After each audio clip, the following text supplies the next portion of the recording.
안녕하세요. 가천대 길병원 신경외과 안용입니다. 오늘은 척추관 협착증에 대해서 간단히 알아보겠습니다.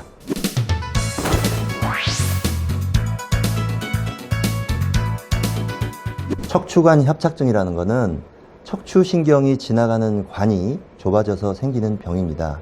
되게 만성적이고요. 주로는 그 황색인대의 비후, 척추관절의 비후, 그러니까 쉽게 말해서 군살이 생기고 군뼈가 생겨서 신경관을 좁게 만들어주는 거죠. 고령 환자에 주로 호발하고 대표적인 증상으로는 다리가 저린 겁니다. 다리가 저려서 오래 걸을 수가 없다. 이런 것들이 척추관 협착증이라고 간단하게 말씀드릴 수가 있죠.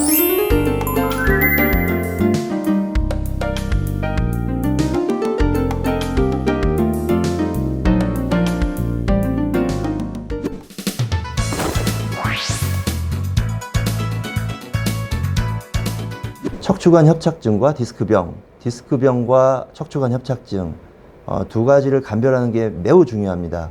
왜냐하면 치료 방법이 정반대이기 때문이죠. 디스크병은 디스크의 그 손상에 의해서 안에 있는 그 수액이 탈출하거나 섬유륜이 찢어져서 생기는 병으로 자연 치유가 가능합니다. 그러니까 디스크병이 생겼을 때는 좀 기다리고 보존요법을 하는 게 좋겠죠. 그렇지만 척추관 협착증은 관절 및 인대의 비후 때문에 생긴 그 병으로서 자연 치유가 안 됩니다. 그래서 마냥 기다린다고, 마냥 보존요법을 한다고 문제가 해결되는 게 아니라서 큰 차이가 있습니다. 그래서 디스크병은 디스크의 손상에 의한 일시적인 증상이고, 척추관 협착증은 신경관이 좁아지는 만성적인 질환이라고 할 수가 있겠습니다.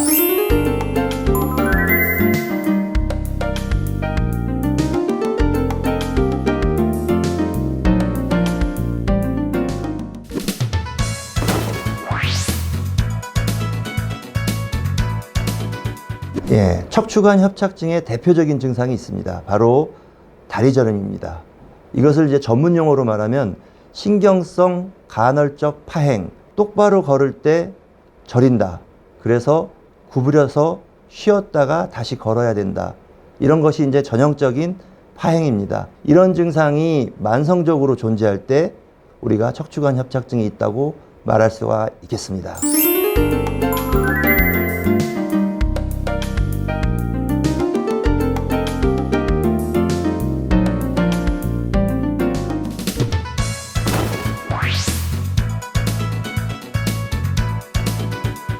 네, 척추관 협착증의 치료에 굉장히 신중을 기하고 하셔야 되는데 정도에 따라서 치료 방법이 다르기 때문입니다.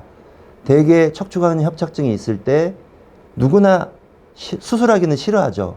그렇지만 수술해야 될 때도 있는 거죠.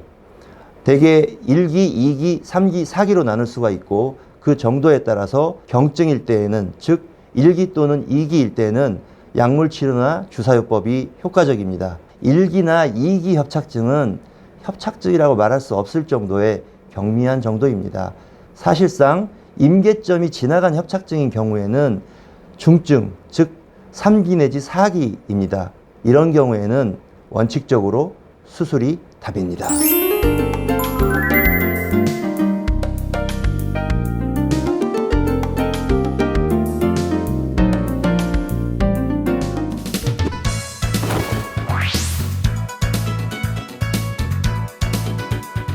상처 관리가 중요한데요. 기본적으로는 수술 직후에 이틀마다 한 번씩 소독을 하고 대개 열흘째 실밥을 제거합니다. 실밥 제거 후 이틀 후에는 샤워가 가능합니다. 보조기는 6주간 착용하고요. 자세는 똑바른 자세를 유지하고 6주간은 가능하면 운동을 자제하시는 게 좋겠고 3개월 정도 지나야 제대로 된 운동을 시작하시는 게 좋겠습니다.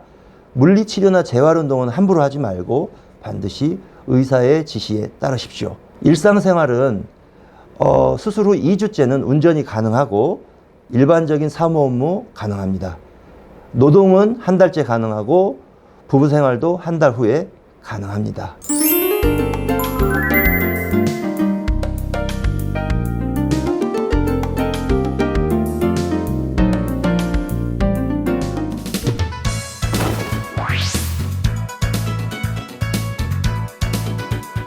네, 평소에 웰에서 환자들을 대하다 보면 여러 가지 질문들을 접하게 되는데 이번 기회에 여러분들을 위해서 척추관 협착증에 대한 기본적인 메시지를 말씀을 드리겠습니다. 디스크는 자연 치유가 가능하고 그렇지만 협착증은 자연 치유가 안 된다.